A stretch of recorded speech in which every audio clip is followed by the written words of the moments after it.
আমরা অনেকদিন কোথাও ঘুরতে যাই না, মার্কেটেও যাইনি এবার ঈদে। তো আমরা ঈদের পরে ডিসিশন নিলাম একটু ঘুরতে যাব। তো আমি আমার ছেলেকে নিয়ে এবং ওর মাকে নিয়ে চলে গেলাম সাভার সেনা মার্কেটে। তো সেখানে যাওয়ার পর সিনান সেখানে ছেড়ে দিলাম। সেখানে আমি মার্কেট সাধারণত করতে পারছিলাম না, সে যেখানেই যাচ্ছিল শুধু দুষ্টামি করছিল। দেখতেই তো পাচ্ছেন, তাকে মার্কেটে কোনোভাবে ধরেই আমি রাখতে পারিনি।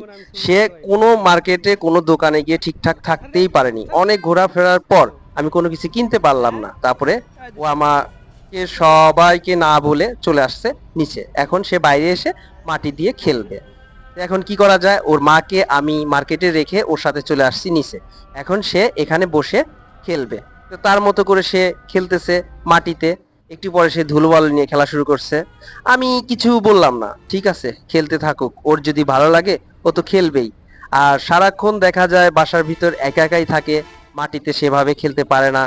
তো একটু খারাপ লাগলো যে সাদা গেঞ্জি পরে আসছে, সাদা গেঞ্জিটা নষ্ট হয়ে যায়। পরে আবার আমি বুঝলাম থাক, ওর মা থাকলে হয়তো বা ওকে না করতো, কিন্তু আমার তেমন একটা সমস্যা হয়নি, কারণ ও তো খেলবেই মাটিতে, খেলুক কোনো সমস্যা নেই। একটু স্বাধীনতা পাইছে,